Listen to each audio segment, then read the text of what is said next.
He was halfway through a story about a missed train when the space between his words began to stretch. The rhythm of the conversation had been quick, like a game of catch, but now the ball seemed to hang in the air. He glanced at his friend, who looked away and took a slow sip of coffee. Quiet thuds started in his chest, a familiar feeling that something had suddenly gone wrong. The silence was only 3 seconds long, but it already felt like a verdict. In that moment, the silence seemed to confirm a fear. He didn't know he was carrying that. Without constant words, the connection would collapse. Most of us recognize that feeling, the pause that lands like a smooth stone in the center of a quiet pond. We have learned that a smooth conversation leaves no gaps, so a gap must mean something has failed. When the gap appears, our minds rush to explain it as a problem, often a problem with ourselves. The obvious answer is that silence feels awkward because we have run out of things to say, and now the relationship is exposed as hollow. But if that were the whole truth, then every silence would feel the same way, and it clearly does not. A comfortable silence with a close friend feels safe, while a stranger's silence can become unbearable within seconds. To understand that difference, we need to look at the hidden choreography that guides everyday talk.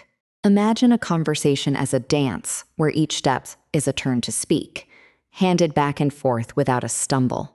In most back and forth exchanges, the gap between one person's last word and the next person's first is practically invisible. Researchers have measured these turn-taking gaps across many different languages and found a remarkably tight pattern. On average, the silence between the end of one speaker's sentence and the beginning of another's is less than 1/4 of a second. That is shorter than a normal breath, faster than a relaxed heartbeat, a rhythm we rarely notice until it breaks. Our conversational brains are tuned to expect this rapid handoff, almost like a reflex. When the gap stretches to 1 second, then 2, then 3, it violates a deeply learned expectation. A violated expectation does not feel neutral. At a low level, the brain treats it as a small threat that needs attention. The nervous system flags the break. Something is off, and the body can respond with a subtle wave of alertness. But timing alone only explains the startle. It does not yet explain the feeling of personal failure or embarrassment. For that, we have to look at the story our mind starts writing the moment the pause appears. Back on the park bench, the man was not just reacting to the gap, he was interpreting it through a lens of fear. We tend to treat silence like a mirror that reflects our social worth, as if the quiet is a scorecard. That mirror can be wildly distorted because we are not actually seeing the other person's thoughts. Psychologists have a name for one piece of this distortion. It is called the spotlight effect. The spotlight effect is the powerful feeling that everyone notices your social missteps far more than they actually do. In the man's imagination, his awkward pause was a glaring signal. But in his friend's mind, it might have been just a moment to think. So the first layer of awkwardness is not the silence itself. It is the story of being judged, which is often much louder than reality. There is a second reason silence feels so heavy, and that is the belief that it is solely our job to prevent it. From an early age, many of us absorb the idea that a good conversationalist keeps things moving, always. When a pause arrives, we experience it as a personal failure, as if we have dropped the ball and everyone is watching. That sense of responsibility creates a pressure that can tighten the throat and make the next moment even more strained. The more we worry about the silence, the harder it becomes to find something natural to say. Stress narrows our attention, and creativity needs a relaxed mind, so frantic searching often leaves us empty-handed. Now add a layer of genuine uncertainty about whose turn it actually is in the silence. A long pause blurs the usual cues. Did my friend finish her thought? Or is she just pausing before continuing? Should I jump in to rescue the conversation? Or will I accidentally interrupt her and make things worse? That ambiguity is like two people hesitating at a narrow doorway, each saying after you, but without the words.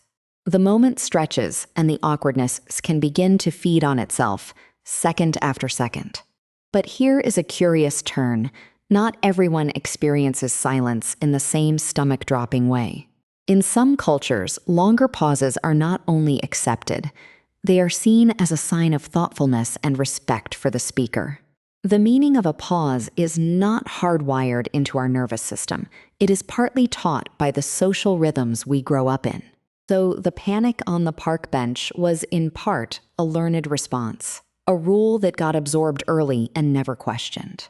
The man had internalized a simple equation: silence equals trouble, and his body believed it completely. Yet, if you could have peeked inside his friend's mind during that same brief quiet, you might have found something very different. She might have been processing his story, or remembering her own frustrating experience with a delayed train. She might have been simply enjoying the warm afternoon air, not even registering the pause as a gap. The silence that felt like a verdict to him might have been a quiet rest for her, a moment, not a failure. That mismatch reveals a crucial piece of the puzzle. The intense awkwardness is often a private experience carried by one person. When researchers ask people to rate the awkwardness of a conversation, the person who feels responsible for the pause often rates it far worse than the other person does. The discomfort lodges inside one mind, not in the space between two people. So the silence can become a trap entirely of our own making, built from prediction and self-blame. We feel it as a failure. We try harder to fill it, but the harder we try, the more stilted the next words sound. The painful irony is that the attempt to escape silence can make the conversation feel more forced and less natural than before. What began as a simple pause can turn a relaxed exchange into a tense performance where ease is lost. And it is in that transformation that the real cost appears. Not a damaged relationship, but a loss of simple presence. If the awkward silence is mostly a story we tell ourselves, then the path forward is not to become a flawless talker. The path is to become a little more aware of the story while it is still being written inside us. Back on the park bench, the man could have noticed the thick quiet and simply noticed his own heartbeat without fighting it. Could have taken one slow, deliberate breath and let the silence be exactly what it was, just a few seconds of shared nothing. No one in the park was holding up a scorecard. His friend was still sitting there, still facing him, still there. What if the silence was not a crack in the friendship, but a pause, like the rest between musical notes? A rest is not the absence of music. It is part of the piece, giving shape to the notes that come before and after. The reversal is this: the most awkward silences are often the ones we label as awkward while they are still happening. Once we stop labeling a pause as a crisis, it loses a great deal of its power to make our stomach tighten. We can then hear the silence differently, less like a warning siren, and more like an unhurried rest in the music of talk. We might suddenly notice a bird in a nearby tree, or the distant sound of a city bus, or just the simple fact of being near another person. We might notice that we are still sitting with someone who, minutes ago, chose to spend their afternoon with us. And in that recognition, the silence can shift from something to fear into something ordinary that two people can share. This does not mean that every silence will become comfortable overnight, because old mental habits run deep and rapid. But the climax of this whole exploration is that the heavy awkwardness never truly belonged to the silence at all. It belonged to a mind that mistook a quiet moment for a final verdict on connection and worth. The silence was only a mirror, reflecting back our own private worries about whether we are interesting enough to keep. When we realize that, the mirror can become a window, and through it, we see the other person more clearly. We see a fellow human being who also breathes between sentences, who also has pauses when they search for a thought. So the next time a pause lands in your conversation, you might notice a choice that was not visible before. You can scramble to fill the space with quick words, or you can let it sit, curious about what might grow in the quiet. You can trust that a real friendship does not depend on a seamless, unbroken stream of words. Silence, it turns out, is only consistently awkward when we forget that a pause is still part of the dance. The afternoon light has not changed, but the felt meaning of the quiet between them has changed completely. He can let the quiet be what it actually is, without any label of failure or final judgment. That does not mean we should ignore our conversation partners, or never check in when a silence feels heavy. There are times when a prolonged silence signals real discomfort or a need to gently shift the topic.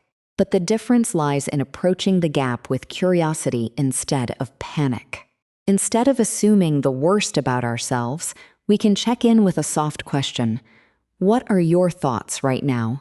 Even that simple invitation acknowledges the silence without treating it as a personal failure that needs to be fixed immediately. And quite often, the other person will simply say, "I was just thinking about what you said, that is all." The storm inside the quiet begins to calm, and the air feels lighter between two people.